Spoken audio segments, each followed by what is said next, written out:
Hello, I'm Tanya, the host of The Comeback Seat, where every setback deserves a comeback. And today we have Jenny Hoefling in the seat. How are you, Jenny? I am good. How are you, Tanya? I am fantastic. Wonderful. Before we get started, this is a deeply moving story, and it's going to be a sad one. It's personal, and we're here for you, Jenny. And if you need a break, just let me know.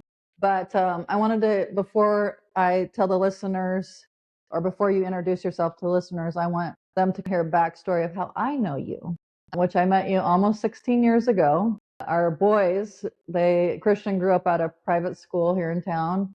It's pretty small. They have a high school and a middle school on campus to give you a layout of our school.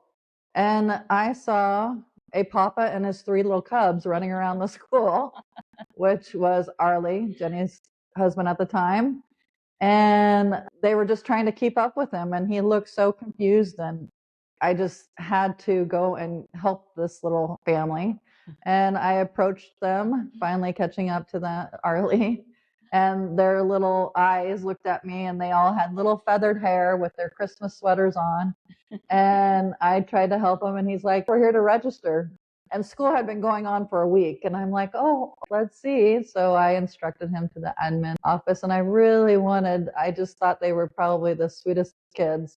So I was hoping and praying that Christian and Wyatt would become buds, and they sure did. They became best buds, and we even went to Hawaii for their senior trip together. We did. Had a great time. And then I finally met Jenny, Arlie's beautiful wife, about a month after meeting the family. There was a football game, and we met, and it's been a great friendship ever since. It has been beautiful. So, Jenny, can you tell me about your family unit prior to October 10th, 2010, as we say 10-10-10? Can you tell me about some of the adventures you went on, what kind of family, what the lifestyle was like? You guys lived in a small little community. Go for it. Alrighty. Well, we lived in a small town, and farming town had property. And so the kids were able to be out and adventure, and was definitely a go-getter as far as life to the fullest. We had so many adventures with anything that had an engine. We were on it, whether it be in the water, on the land, in the sky. Well, we did it all. So with the jet skis and the Sea-Doos and the dirt bikes and the sand toys and his ultralight. And so we just, then we had the sailboat, and we just had a lot of many adventures. You also did live on an RV for a while? We had RVs. We didn't. Before the RV lifestyle was a big thing on social media. We never really lived. We would go on trips and not in the RV. It was nice to be able to have that like one. Yes. That we could just land anywhere and just set up, and we were good to go. And you would up and leave and go to Australia one week, and the next week you'd go somewhere else, and you would be jet setters too. Oh, we were just, it was pretty much the only time we left the country, except for other than that, Australia was the one trip that Arlie and I took together for our 20-year anniversary. Oh, so I remember that. I was so jealous because that's one of the places I really dreamed to go to someday. Yes. And you guys had a great time. We really did. It was quite the experience over there. In my little brain, I was thinking, oh, Australia is an island. No, it's a continent. I'm thinking, oh, we can just pop up to Brisbane for a day. No, that's a 2-day train ride up there. Yeah. So it was mapped out. Nothing was planned. And that's pretty much how everything was with our life. It was always spur of the moment, and just kind of had pick up and go. And there was an Arlie time where it meant he doesn't go on time. No. Absolutely not. We learned that real quick. Yes. We'd be like, okay, Wyatt, we'll meet you somewhere, and 2-3 hours go by. Yes. And he's like, I'm still at Walmart with my dad trying to find whatever type of XYZ. Yeah, he was looking for. Yes. And we're working full time. Yes, I was. And also a little bit about your guys's personal schedules or what have you. Like, he was semi-retired. Right. So he was no longer employed at the time, and he had been employed for years. I picked up odd jobs here and there, but then I just worked at Costco, and you're a manager. Yes, I was a department manager there. So you worked long hours, long days, busy mama, and just totally working, and then kids, and then whatever else. My days off would involve meeting up with Arlie and the kids somewhere, whether it be on the boat or just wherever they were floating that day. And you see, Arlie, what brought you guys to Salem Academy? Because we're about 30 minutes away. You guys live in a little city, but town. But you guys, what brought you to Salem Academy? Well, I think that we just wanted them just to have a really good, solid foundation and just kind of around, good kids. And of course, every school has their issues and everything else. So it doesn't keep them protected from everything in the world. But were they homeschooled before? No, we had them out of school for a year. Okay. Before then, they were in a public school, which was a great public school. It was really a good school. I had wonderful teachers. You just wanted them to be more social. Yeah, a little bit more social. And I think it was down there. And I think it was just for... I guess you guys had an aunt that worked at Salem Academy. Yes, I just remembered that. Her Aunt Sally at Salem Academy. So, well, we were so glad you guys that day and became a part of Crusader family. And then take us to my son was supposed to go on their adventure, that trip that kids and Arlie had a fatal situation. But the last minute I thought, well, I don't want to really do Arlie's time this weekend because we got stuff we needed to do. But Christian stayed back. Tell us about the phone call you got on 10/10. Well, it wasn't really a phone call per se, as a phone call I made. We'd gone up to the boat. We were supposed to take it for sail up to the Storeyhead to get the boat taken out of the water to do some maintenance on it. So, and the kids took off, and I was supposed to drive up to Astoria and meet them there. Okay. So they were leaving. I kind of them go by. Of course, Arlie has camera in hand. Anyway, they went by, and I decided, just going straight to Astoria. I'll just kind of on the Washington side, and I'll just follow them along as they go. So that way I can keep an eye on them and see where they're at rather than just stuck waiting for them. So took the ferry over about half hour after they had gone by me. I took the ferry over Oregon over to Cathlamet, Washington. And I cross over, and as I'm driving off the ferry, I look over and I see the sailboat just sitting on the water with the sails down, but they were flapping. I'm like, wait, great. Now what's going on? They probably got stuck on the sandbar, or that's what happens in the Columbia. You have to be mindful of where you're at in the river because you got all kinds of sandbars and things. You got obstacles. So I just assumed that. So anyway, when I'm sitting there, I tried calling and Arlie and couldn't get a hold of anybody. And so I'm sitting there, this guy came over and he tapped on my window and said, "Hey, you came over on the ferry. What's going on with the ferry? It's going downstream." I'm like, I have no idea what's going on with the ferry. Everything's fine with me. And so he said, "Well, I have a friend who actually works on the ferry. And so I will call him and see what's going on."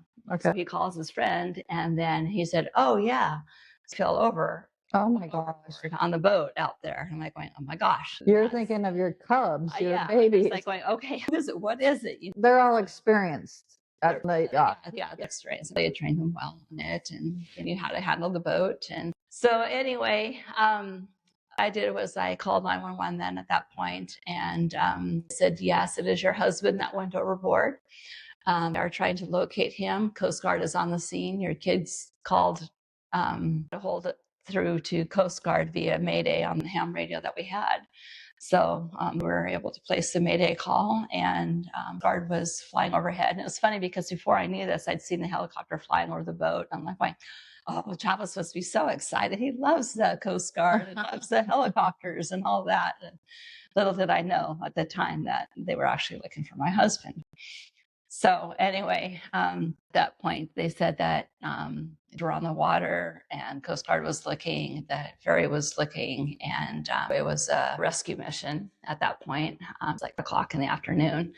So just like, well, okay. And they said, why don't you go on down to the ferry and they'll come back and you can drive on the ferry and you'd just be there with them. And so I went down back to the ferry, and they, when it started getting dark, they said, okay, at this point, you go ahead, and the kids are en route back to the dock. So you hadn't seen the kids yet. Okay. So you didn't know the backstory yet. You don't know anything. All I know is that he's gone overboard, and that Travis was at the helm of the boat.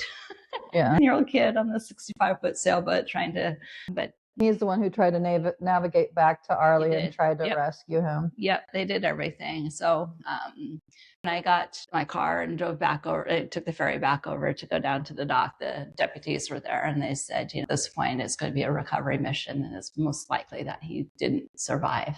Said, I just got to tell you, your kids were just absolutely phenomenal. They handled the situation better than most adults could have handled the situation, and how they just took charge of the boat. The sail was up. So I guess happened on the boat. Yeah, what had happened was they had just put the sail up and they were just heading down, and a big gust of wind came up, and Arlie had been sitting in his little captain's seat and of course videotaping. And when the gust came up, it caused the boat to heel, to kind of on its side. Yeah. Just the quick torque of that and how quickly it went, it broke the seat at the base, and then he went overboard. And he did have a life vest. It was just the Colombian. He managed, out in the ocean and everything. So it was just a quiet Sunday afternoon sail. That's all it was supposed to be. And they said in the surfing magazine, it is a freak accident. It's not like it happens every day. Yeah, absolutely not. Most people don't wear life jackets when they're out and about, but would you say wear your life jackets now? When you have a camera and you're your little captain? Yeah. So anyway, he went over and Travis immediately dropped the sail and started the engine and circled back, and they could see him, but he wasn't really responding to them. And so then, of course, Darcy, being the swimmer, is like, jump in, I'll save Daddy. And Travis like, no, you won't. He just started throwing him stuff that he can get. They had eyes on him at one point, and then they lost sight of him. And that's when they made the Mayday call, just telling what had happened. So they just, at that point, then they cut the engine when the deputies came alongside. And then Travis was able to navigate the boat back to the dock. And again, that's quite the undertaking, because again, you have a little slough that you had to go down and navigating through all, because with a boat that size, you have a huge keel that you have to be mindful of. So it's not like a flat boat. Right. Boat. A little speedboat here. And what did you say to when they saw you and you guys all embraced each other? What was that moment like? It was just hugged all together, and I just told them I was so proud of them, and it was kind of a surreal thing. It was just kind of got each other, and we got this. Mm-hmm. And so we just, from there, went to get something to eat. Sally came up just to be with us. And then I think one of the hardest things I had to do was call his mom and tell her that what had happened. Yeah. First, I called her best friend. I'm like, what do I say? How do I? She's like, Jenny, just tell her. Yeah. She needs to hear it from you before you hear the news or something like that. So anyway, I was able to let her know it had happened. And so by 8 o'clock that evening, I was on the news. They had gone overboard. So anyway, that's what happened that day. And I remember the principal had one up the next day. And I went up too. Yeah. No, we had a lot of people that came up. Yes. You had family and friends. Yeah. In my mind, it's like he'd escaped death so many times. All of his adventures. I'm sure somebody picked him up. He hasn't made it back his way, or. So you felt like he was out there. I still felt like, he could still be out there. Again, he'd overcome so many close calls. Yeah. It's like, okay. Then as the day wore on, I just had that moment of, okay. They were still doing the search. And how long did they do the search for? Until I think they did it all that next day, and then the following day, and then they just kind of out news to like the boaters and things like that. That this is what happened, and just be on the lookout. And should he surface? Did surface 10 days later, which was I'm grateful for. So we could have closure. Sure, knowing that not just out there, you could actually have closure. And then who found him? A fisherman. Okay. Found him on the Washington side of the river. He was out fishing and saw his body, and then we were able to retrieve it. Did they ask you if you wanted to say your goodbyes to him? And what did you choose at that point? No, it was kind of, remember, work was amazing. They gave me the time off. Questions asked, just the time you need. Sure. And I was just so grateful. Costco's wonderful to us. I got down to the store in Woodburn, and I'd come back, and I saw the chaplain, county chaplain. And Sally was there, and Dr. Friesen was there. And they said, hey, we just want to let you know that they have retrieved his body. Mm-hmm. And the chaplain told me, he said, as much as you probably want to go down and make sure and do all of that, he's like, he had his identification on him, his wallet and everything. So there's no doubt it's not him, it is him. And I would just recommend that you just keep your memories as they are. It's not something that you'd want to see. I mean, that's great advice. You want your last memory to be of him healthy, and you don't want to see this. And someone that doesn't look like him either. Yeah. I was grateful for that, and so. Then you planned his funeral October 31st. October 30th, the day before. But yeah, we did. So in the interim of the 10 days from when he and then to the time he found his body, I was looking for a place that we could do the service and that would take care of everything. So I had already had that kind of like planned out. So that once they did find the body, then we were able to set the date. So you accepted at this point he's probably in heaven. Yes. And then you moved forward with planning everything. Yes. And had a beautiful service. Yes. And how were the kids handling this at the time? I remember picking up Wyatt to go to a Trailblazer game. It's like, you don't have to go. And he's like, no, I want to go. Yeah. No, I thought it was really important advice is that, is to kind of keep a routine, keep them in rhythm and keep them surrounded. And, you continue to live life, even though this is happening, you still have to move forward and you can't wallow in what happened. And I mean, you just push forward. And so I think that was great advice. Again, the school was wonderful. They had counselors available for them if they needed it. And, just like Wyatt and people just coming by. I mean, we were surrounded by so many amazing people, and God was just so good and providing, bringing people and providing in ways that I could never have anticipated. It was amazing. And I think one of the things that was confirmation to me is like the day when I was walking on the beach, along Nurse, I looked down and I saw a worm caterpillar in the sand. And I'm like going, wow, that's like, wow, that's And then it's just going that, for me, just kind of in no purpose, no place. It's just kind of when I walking back, a butterfly flew in front of me. And I was like, you know what? He's been changed. He's no longer this worm that's in the sand, He's free and he's been changed into a new person. He is set free from the constraints of this world. God has taken him home. And so in that moment, I knew without out my mind that. I start crying. Sorry. It's okay. I'm trying to put it together. No. So it's just, that was my confirmation is like, he's new. He's Christ. He's no longer, without purpose, no longer. Yeah. So that was my confirmation. Then your guys' whole world changed, obviously. And tell me, you moved to Salem. You did a lot of things that Arlie didn't change. So he was content in your guys' Aurora house. And so you guys, you were to make the city life change. Well, I think for me is like, I knew that's suitable. I mean, Arlie anything and everything. So, I mean, we had to work and now he's gone. So now it's up to me and I don't have the skills that he had to be able to, maintain, the pump house, and I think just for the kids, they were having nightmares, at home and it just nightmares. And so it's like, to cut free, we need to, get a place that we can just kind of start new. And so, again, God was able to provide, us home in Salem. And, thank you for, the good realtor. And he just gave us the beautiful, perfect home that just suited our needs perfectly. And we were able to start fresh and, again, family down here, friends. And so it just was just a good move. Yeah. A house out in the country kind of, and it was hard for the kids. I mean, they were going to Salem every day for school, but yet we lived, 30, 45 minutes. But then had to go back to Wilsonville. I'd have to go to Wilsonville to work. And so anyway, So you were trying to figure it all out and being the single mama now and putting all the pieces together. And you guys went from basically Little House on the Prairie to city life. Yes. Which is a big change. But again, and then you also had kids that were now possibly getting their driver's license, a little hesitant on that. So you were in different kinds of chapters that were in your life going on. And you're really big with your faith. And I think that's really what really held you all together is. It is. Yeah. Yeah. And at church, where you at the time? We weren't really in a church. Okay. Steady. Grace Chapel in Wilsonville. And then. That's right. He married you and Arlie, the pastor there. No. She was before. That wasn't the dad of the pastor? No, Nothing to do with Grace. no. But you and Arlene. Arlene and the kids, we've gone there. Yeah, okay. Yeah. New Grace Chapel. That was really nice. You and I have been a couple times. Yes.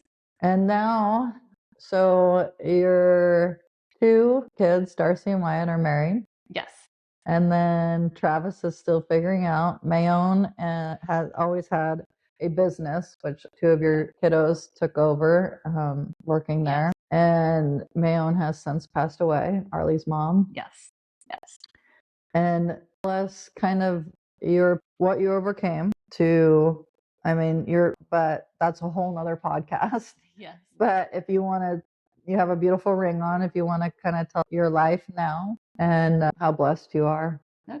Because a lot of people go, why me? You see this in the movies, why me? Why did this happen to me? Yeah. And then have the why me, and now your life is just really blessed. You have kids that are dynamic, like just amazing. You're married, an amazing man. So tell us about that. Tell the listeners about you now and how long it took you to.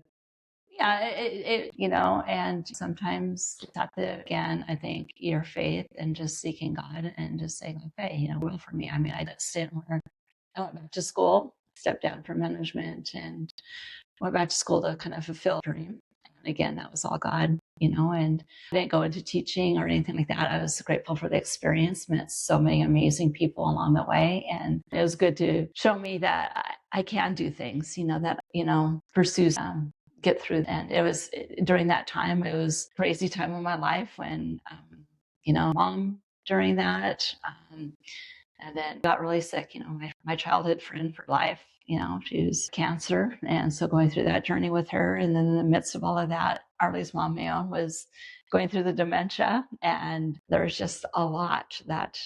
And you're still dealing with properties full time and still having kids and going to the sport games and trying to, be at the same time. But, we got that season, and again, a season of a lot of growth and a lot of learning. And I'm just so grateful again, just me with a good that was worked with me. And just, friends and so many others kind of were there to encourage me along the side, or my cheerleaders going, you got this. Well, and then of course my kids.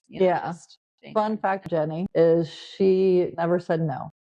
So even though I really wanted her to say, no, we should not do that half marathon.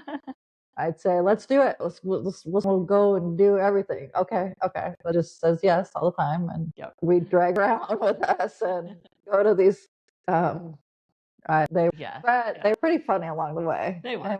We're at the end of the half marathon, but hey, we completed it. We did it. We might have stopped at a few stores and had lunch along the way. And the guy picking up, what was that called? The guy picking up the people along the way. What are they called? I don't know. They were at the very back and they even passed us, but we were in our own little world. And you was sweet, generous. You still are, but it's just so funny because you just everything you listed that was going on, and then we're like, hey, Jenny, do you want to go do this? Yeah.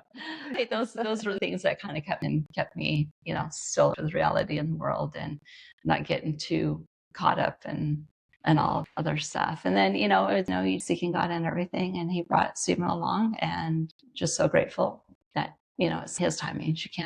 You got her. You have to be obedient to stay in his time, and it's hard. Well, and you went out on a few dates, and you're like, this isn't right. It just wasn't right. No. Right. And he said, okay, I let go and just your time. And so it was like 8 years they passed that God's brought Stephen in. And so I'm just so grateful. And he's been a big blessing. And I didn't really get a chance to hang out with Stephen until recently. And we went to the PDX crusade. And he has a heart of gold.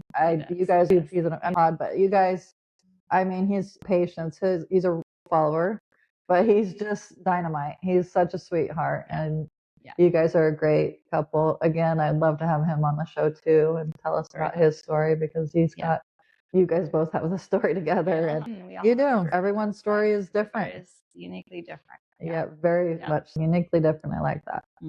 And so you are married now to Stephen, and you guys are a big part of Athey Creek. Yes. We have a new church coming to town, which we're excited about, all of us in West Salem and around town. And Would you tell listeners today that are battling losing a loved one, a husband? What would you say? What would your loving advice be to them? I think that that grief looks different for everybody, and how you handle it is different for everybody. I'm grateful for my faith, because that was just a huge, huge thing that I threw, just knowing that God was there, He provided, and it all. And then two, grief knows no. It grieve shortly and they're fine and move forward. Other people, it takes a long time to kind of move past. Everybody's situation is uniquely different. Some people, they lose some people, so long. That is, and then, it's different for everybody. And there's times when all of a sudden you get hit with like a memory, like going, oh my goodness, Yes. even, you just a moment going, okay, you just remember that song. It could be a smell. It could be A butterfly. a butterfly, just be a place. It could just be, Seeing there's just different things that can trigger those emotions, and that's okay. And that's just part of the process. And so I, take the need and, reach out. If you're having a hard time dealing, or don't have, that relationship, or, reach out to friends or those people that you trust and say, hey, I'm struggling. And that's okay too. You can't just keep it all bottled up. You need to let it out, let it go. Anything you wish you would have done differently, or anything that you have changed today, or are you content? No, I'm very content. Again, I'm, it's life journey, and just when it's got these different things, you can look back and you can go, wow, thank you. In the midst of that darkness, in the midst of that hardship, in the midst of that time that I was dealing with XYZ, you were, and when it seemed in the moment that, oh, what do I do? How to get through this? You always get through, and reflect on those things that you can just see, okay, I'm going through that, but I'm stronger. I learned something through that. That's powerful. And I think you did do a little bit of your in some ways. You started a little Bible study with kids. You did a brief period of that, and I think that's huge. Do you see doing that again? I'm totally that. I know the purpose for me to go through that. Again, I saw a lot and amazing people along the way that were just incredible teachers, incredible. They off to them. And that's at Corbin University. Well, at Corbin, but then also the teachers I worked with in the classrooms. Okay. When I was, teaching, doing this and being in the classroom with them, and they were just absolute phenomenal how they worked with the kids. And I think people don't realize what teachers actually go through in a day. And I just gained a whole new appreciation, for what the teachers do and the sacrifices they made. And it's something that, but those people that do it, they're just wonderful. Yeah. Well, you're wonderful. Thank you. Thank you. I really appreciate you sharing your story today. I know it was kind of a revisiting your past that is it's a lot sad. Arlie was a human being. He was, yes. And you, a single mom, married, and then a single mom overnight. Yep. And it's, like you said, faith, your friends, your amazing sisters, family. Yes. Yes. Your mother-in-law. Yep. And you guys are together, and your advice would be seek out help if you need help. Churches are always there. They have counselors on site. Yep. Definitely. There's resources there. You just have to look for them and research and find where you can get help. Yeah. And again, I'm grateful too for my work. That was really worked with me. The Costco just surrounded me and did so much. I just contributing, just all the love and support. You have the time to heal. They did. Plus, they transferred you to a new store. Yep. So you can be closer. I could be closer, and I can do the schooling and just my scheduling, and then my coworkers who would pick up the slack for me when I'd have to. Bail. But you picked up for many. I don't know, but anyway, again, you can't say no. Sure, I'll pick up your 20-hour shift. Sure.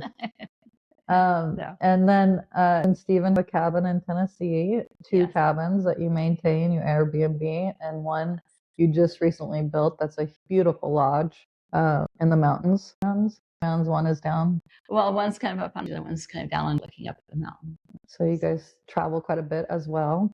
And you guys just got back from Hawaii, spur of the moment trip. So he's kind of spontaneous in that way too. Yeah. Adventurous, which you and you come with many skills too. You can get out of anything, it seems like. Again, those things over the years. Especially that one time when you were rock climbing over on the beach. Well, you didn't mean to be rock climbing and a sneaker wave came up. Oh, yeah. No, walking on the beach and the sneaker wave came up. Those are scary. Until you see them, you don't understand. No, you don't know the power of it. Like it came. I was just walking, all of a sudden this wave came up and around this big rock and is coming at me, this wall of water. So I ran behind these rocks and just kind of hung on. The force of it came around the rock and it dragged me between the rocks. And fortunately, God just got my foot got in between the rocks, and I was, a lesson. Like, okay, wake up, pay attention, and another learn there.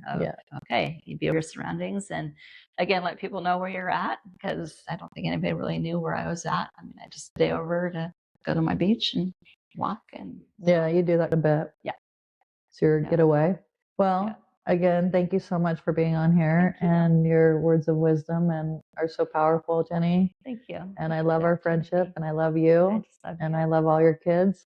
And it is Wyatt's birthday. Happy birthday, Wyatt. Guys are growing up too fast, and hopefully you don't look at us like grandmas, even though I am a grandma. But we have great young adults now, I guess. So always will be our kids, no matter how old they get.